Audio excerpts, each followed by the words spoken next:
Hello everyone, my name is David.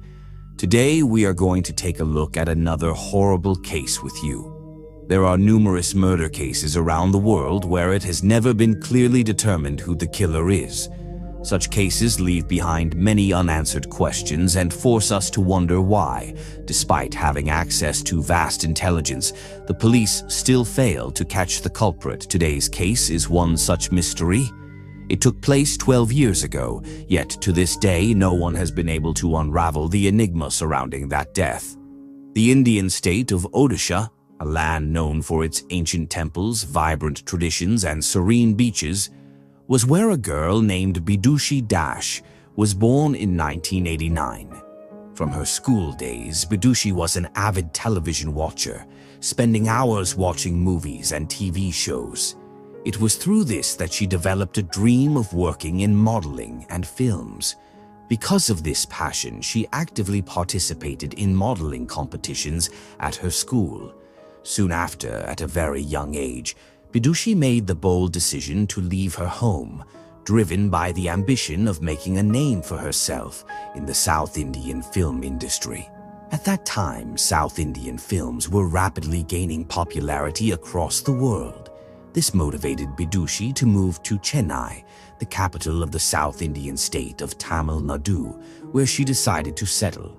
Chennai, located on India's southeastern coast, is a bustling metropolitan city known for its blend of modernity and deep-rooted traditions. After moving there, Bidushi participated in every beauty contest she could find. Through her dedication and hard work, she managed to secure the position of the second runner-up in a beauty contest that fell within her age criteria, earning her the title of Miss Chennai's second runner-up. You might be surprised to learn that when Bidushi participated in this beauty competition, she was only 17 years old. However, this exposure worked in her favor as more people began to recognize her talent, and even some filmmakers took note of her work. As a result, in the final years of her teenage life, she landed small roles in advertisements. But her real breakthrough came in 2006 when the Indian Tamil language action thriller film Vettayadu Vilayadu was released. This movie starred one of India's biggest superstars, Kamal Haasan, along with the famous actress Jyothika. Bidushi also got the opportunity to work alongside them. In this film, Bidushi played a very important role, and fortunately, the movie performed exceptionally well at the box office, largely due to Kamal Haasan's star power. This success brought Bidushi into the limelight, leading to multiple work opportunities. However, despite her growing recognition, she struggled to secure a major project, forcing her to sustain herself by taking on smaller assignments. During this time, she met Kedar Barde, a software engineer. The truth was, Bidushi had never met anyone like Kedar Barde before. From their very first meeting, Kedar made her feel incredibly comfortable, and as a result, Bidushi felt a deep sense of connection with him. After this, the two started going on coffee dates and movie dates, and during this time, they began to feel that maybe they were meant for each other. Eventually, Bidushi and Kedar decided to get married. However, both of their families were against this marriage due to differences in caste, language, and culture. Because of this, their families refused to approve of their union. But as history has shown, famous love stories often face numerous challenges, yet true lovers always listen to their hearts in the end. In this case as well, Kedar and Bidushi followed their hearts and, defying their families' objections, got married. After their marriage, both their families were deeply shocked, and as a result, neither Bidushi nor Kedar was welcomed into their parental homes. Left with no other option, the couple moved to Chennai and rented an apartment of their own. On top of that, their families severed all ties with them. However, not long after their marriage, Bidushi told her husband, Kedar Barde, that she wanted to leave Chennai and move to Mumbai, the hub of India's largest film industry, in search of better opportunities. Although Kedar had a stable job in Chennai with a great salary, He still decided to support Bidushi's dream and leave the city. Soon, the couple moved to Mumbai. They settled in a rented apartment in Andheri, a western suburb of Mumbai. Kedar arranged for his company to transfer him to the Mumbai office, while Bidushi began searching for new opportunities. From day one, their life in Mumbai seemed to be going smoothly, and everything appeared to be fine. However, they had no idea that October 22nd, 2012, would bring a darkness into their lives far greater than the blackest of nights. That morning, like always, Kedar left for work around 7:50 a.m. The police confirmed this timing through CCTV footage, and it was also mentioned in the first information report and court charges sheet. As Kedar left for the office, he said goodbye to his wife, and Bidushi locked the door from the inside. It was part of Kedar's daily routine to call his wife once he reached the office. That day, as usual, he arrived at work by 8:30 a.m. and called Bidushi. However, she did not answer. Kedar assumed she might be in the bathroom or busy with something and hadn't noticed the call. After some time, he called her again, but once again, she did not pick up. This had never happened before. Bidushi had never ignored his calls or failed to call back. As lunchtime approached, Kedar called his wife once more. But surprisingly, Bidushi still didn't answer. At this point, he started to feel concerned, but due to his work commitments, he was unable to leave the office and go home immediately. He began wondering, what should I do now? Eventually, he decided to call his father-in-law. However, ever since Kedar and Bidushi's marriage, her parents had been upset with him and had completely cut off communication. Bidushi's father was in the army, and like every army officer, he had set strict rules in his life. Since Bidushi's parents were against their marriage, they never accepted their son-in-law. Because of this, there was never any conversation between them. However, that day, Kedar felt that he should call his father-in-law and share his concerns. Kedar then calls his father-in-law, and when he picks up, Kedar introduces himself, saying, "This is Kedar speaking." He then explains that Bidushi hasn't been answering his calls since morning, which is making him worried. Adding to this, Kedar mentions that Bidushi might be upset with him because they had an argument the previous day. However, by the morning, everything had returned to normal. Finally, Kedar asks his father-in-law to try calling Bidushi himself. Even though Bidushi's father was upset with his daughter and her husband, she was still his own child, and hearing Kedar's concerns made him worried too. He hangs up and immediately calls Bidushi, but she doesn't answer his call either. He also sends her several text messages and keeps calling her at intervals, but there is no response from her side. He then informs Kedar about this, and Kedar replies that his office shift is about to end soon. He assures his father-in-law that he will go home, check on Bidushi, and inform him afterward. By the time it was 8 p.m., Kedar had completed his shift and arrived at his apartment. Standing outside his room, he rings the doorbell several times and calls out for Bidushi repeatedly. He then presses his ear against the door, trying to hear any sounds from inside. He notices that the television is still on and playing music. For about 5 minutes, Kedar keeps calling Bidushi and ringing the doorbell, but there is no response from inside. This worries him, so he goes back to the parking lot to get the master key, which he had left in his car. The flat had 2 keys, one with Bidushi and one with Kedar. Kedar retrieves his key and returns to the apartment. As soon as he opens the door and steps inside, he screams in horror. Lying on the floor of the living room, covered in blood, was Bidushi. Shattered glass pieces were scattered all around her, and many fragments were embedded in her body. Kedar also notices that the mirror beside their wardrobe is broken, and its small shards are lodged in Bidushi's face, neck, and other body parts. The gruesome sight leaves Kedar in complete shock, and he rushes out of the apartment, screaming. Hearing his cries, the building's security guard, the manager, and some neighbors gather around him. Around 9 p.m., they rush Bidushi to the nearby Ambani hospital.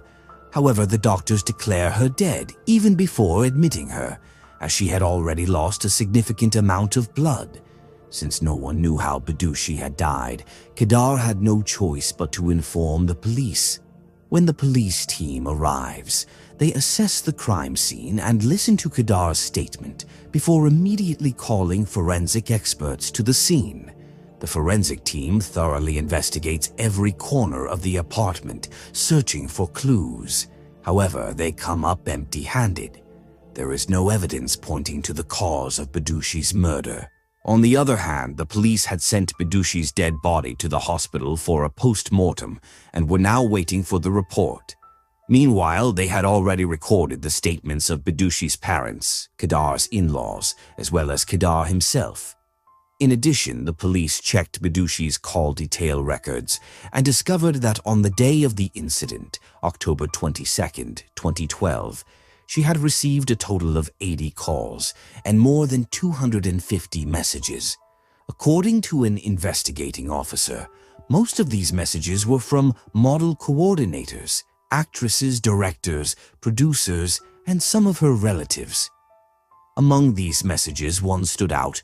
It was from a modeling agency that had paid Bidushi an advance of 25,000 rupees, approximately $287 for a project.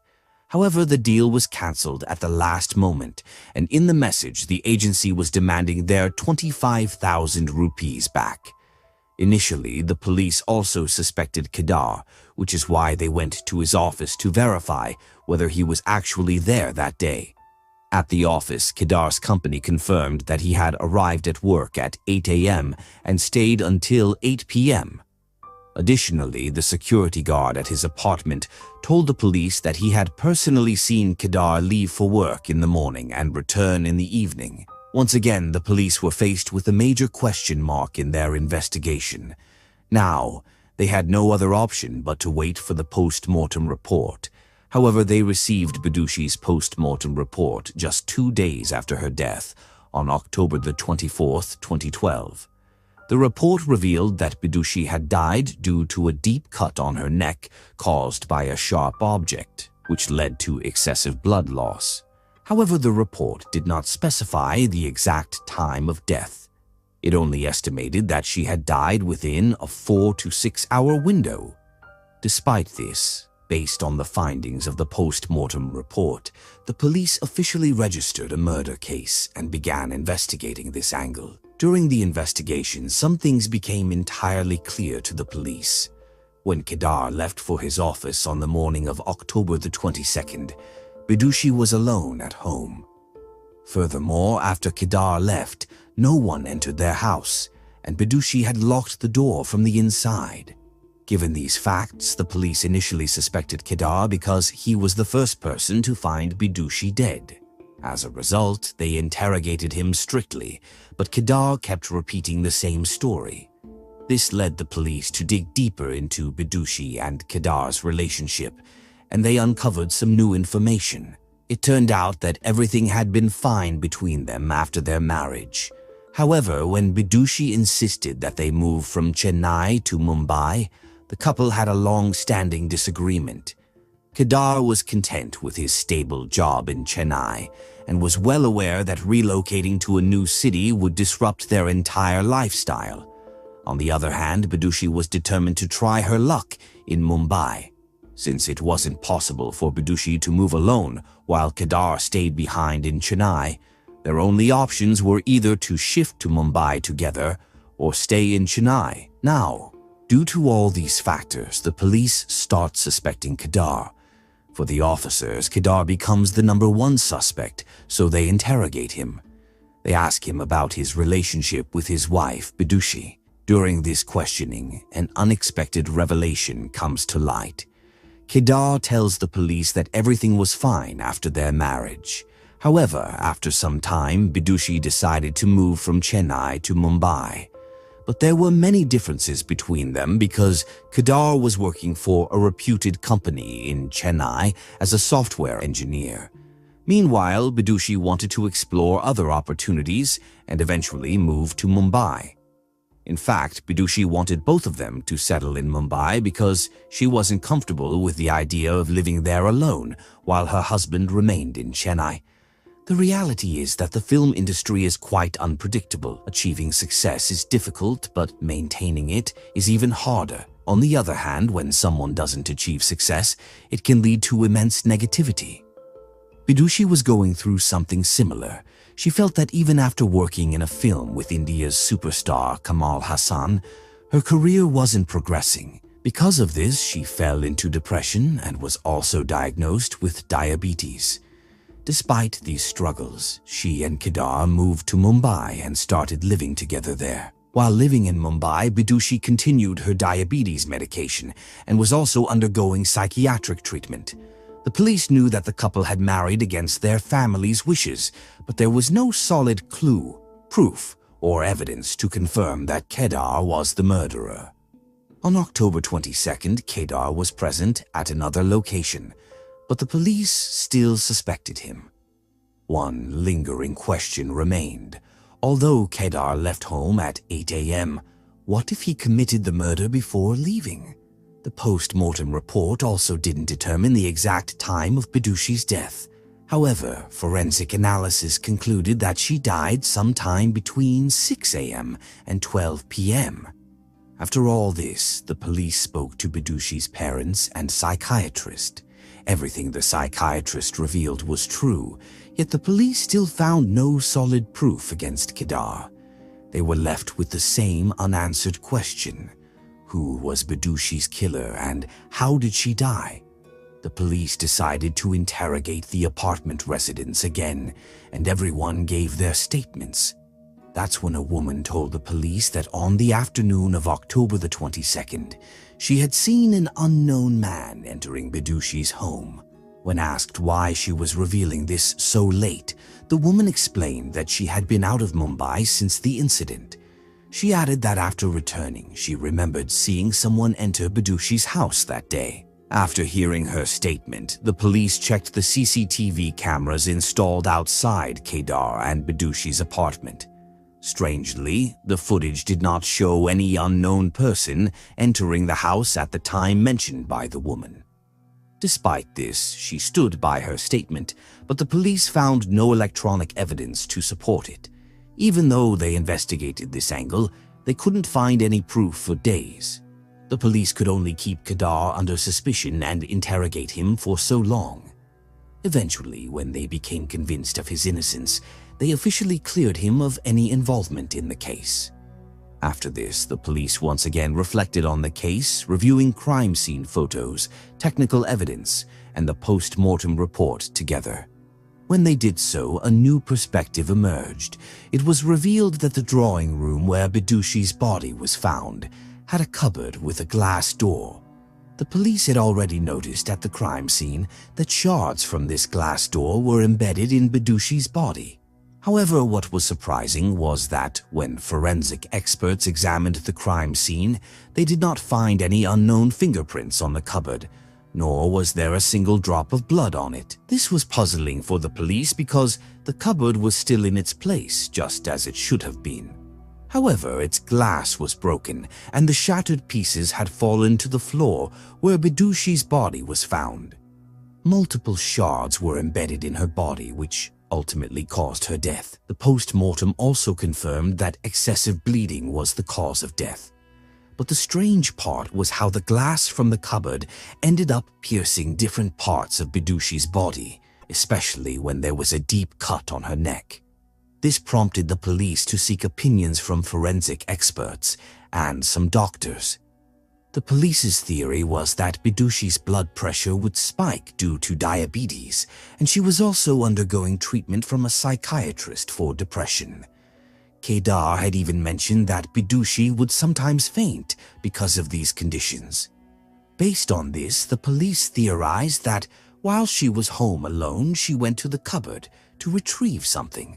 However, as she approached it, she suddenly fainted and collapsed onto the glass door, breaking it. As she fell to the ground, the broken shards of glass rained down on her, embedding themselves into her body. This would explain why there was no blood on the cupboard itself. However, forensic experts strongly disagreed with the police. According to them, Bedushi had been murdered. They argued that if she had fainted and hit the glass, breaking it, and then fallen to the ground, the resulting injuries alone would not have been enough to kill her. A doctor also pointed out that the deep cut on her neck had been inflicted with significant force. If the glass had simply fallen onto her, the cut would not have been so deep. Because of these factors, forensic experts and doctors refused to accept the police's theory. As a result, the investigation remained inconclusive, unable to determine whether Bedushi's death was an accident or murder. As time passed, days turned into weeks, weeks into months, and months into years. During this period, the police eventually gave a clean chit to Bedushi's husband, Kedar Bardey. Finally, after several years of finding no evidence or witnesses, the police decided to close the case. Nearly a decade had passed since Bedushi's death, and the mystery remained unsolved. However, even to close the case, the police needed a valid reason. Therefore, the Mumbai police presented their argument in court, claiming that Bedushi Dash's death was accidental. To support this claim, they reiterated their original theory, stating that she died due to excessive blood loss. But Bedushi's family still refuses to accept the police's theory. In October 2024, it had been 12 years since her death, yet the truth behind her demise remains unknown. The Mumbai police have stated that if any new evidence related to the case emerges in the future, they will reopen the investigation. For now, however, Bedushi's parents have resigned themselves to their fate, while Kedar Bardey continues with his job. Sadly, for the past 12 years, Bedushi's parents have been living with the grief of losing their daughter, hoping that if she was murdered, they will one day find out who was responsible. But for now, this case remains unsolved. So with that, the Bedushi Dash death mystery comes to an end right here. If you appreciate our efforts, like and share this video. If you haven't subscribed, do so now. Thank you.